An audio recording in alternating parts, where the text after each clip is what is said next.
तेरी मिट्टी में मिल जावा, गुल बनके मैं खिल जावा, इतनी सी है दिल की आरज़ू।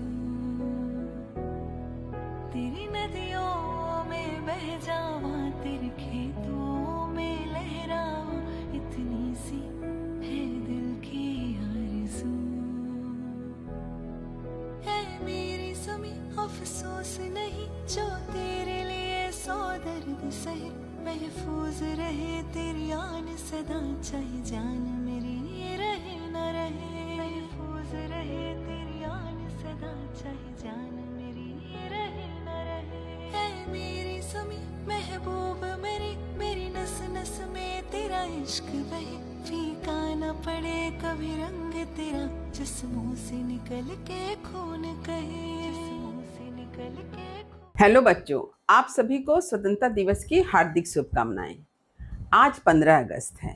आप सभी जानते हैं कि आज के इस दिन के लिए हमारे देश के कितने नौजवानों ने अपनी जान की बाजी लगा दी, कितने वीर शहीदों ने हंसते हंसते फांसी के फंदे को अपने गले से लगा लिया, ताकि हम स्वतंत्र भारत में आज़ादी की सांस ले सकें, स्वतंत्रता पूर्वक जीवन यापन कर सकें। परंतु अफसोस यह है कि आज़ादी के संघर्ष की कहानी को हम सब भुला बैठे हैं और स्वतंत्रता का अर्थ उच्छृंखलता से जोड़ बैठे हैं।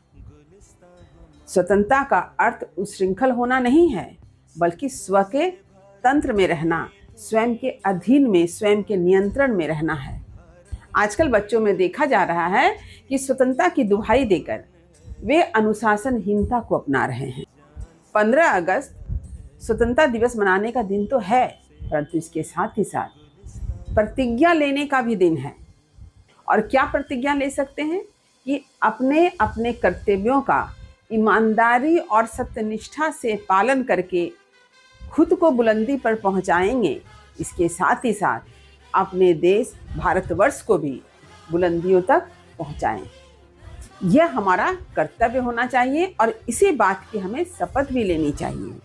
हमारे समक्ष बहुत से उदाहरण है, बहुत से वीर नौजवानों का उदाहरण है जिन्होंने अपने आप को देश के लिए कुर्बान कर दिया।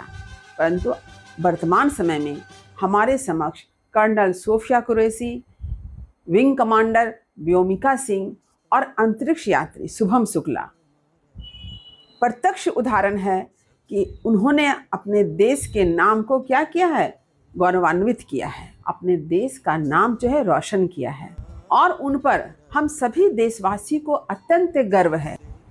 मैं बच्चों से यह कहना चाहूँगी कि आप सब विद्यार्थी हैं, इसलिए आपका कर्तव्य क्या है, विद्यार्थी के धर्म का पालन करना, यानी आपको विद्या अध्ययन करना है, शिक्षा प्राप्त करना है, क्योंकि आपके लिए शिक्षा ही हथियार है जिसके द्वारा आप अपने जीवन को सफल बना सकते हैं, अपने जीवन के लक्ष्य को प्राप्त कर सकते हैं। जिस प्रकार सैनिक सरहद पर रहकर देश की रक्षा करता है, ठीक इसी तरह से विद्यार्थी भी सत्यनिष्ठा और ईमानदारी से विद्या अर्जन कर देश के प्रति अपनी देशभक्ति का परिचय दे। आज के बच्चे कल के नागरिक हैं। इसका मतलब क्या हुआ कि आज जो बच्चे हैं उन्हें ही आने वाले समय में, भविष्य में देश की बागडोर संभालनी है।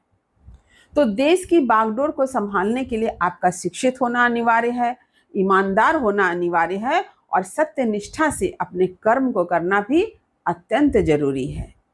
तो आप शिक्षा प्राप्त करें, खूब पढ़ाई लिखाई करें। उचित शिक्षा से ही आपके भीतर निर्णय लेने की क्षमता का विकास होगा, तभी तो आप आने वाले समय में देश के हित के लिए उचित निर्णय ले पाएंगे। समाज में फैली हुई विषमता, भेदभाव, भ्रष्टाचार, अराजकता, अव्यवस्था, इन सारी बुराइयों को दूर करके ही हम अपने देश को स्वर्ग के सदृश बना सकते हैं। देश की रक्षा के लिए इन बुराइयों के खिलाफ जंग करना अत्यंत आवश्यक है और यह बीड़ा आपको उठानी है। तो विद्यार्थियों का कर्तव्य जो है बहुत ही महत्वपूर्ण है कि वे अपने कर्तव्य का सटीक ढंग से पालन करें। जैसा कि राष्ट्र कवि रामधारी सिंह दिनकर जी की कविता की 2 पंक्ति है, समर शेष है नहीं पाप का भागी केवल व्याध, जो तटस्थ हैं समय लिखेगा उनके भी अपराध। अतः हमें तटस्थ नहीं रहना है, हमें अपने अपने कर्म क्षेत्र में कार्य करना है, वह भी ईमानदारी और सत्यनिष्ठा के साथ। हम जिस क्षेत्र में कार्य करें उसे अत्यंत ईमानदारी से करें, ताकि हमारे देश की आज़ादी हमेशा ऐसी ही बनी रहे। शहीदों को नमन करते हुए मैं अपने वक्तव्य को विराम देती हूँ। जय हिंद, वंदे मातरम।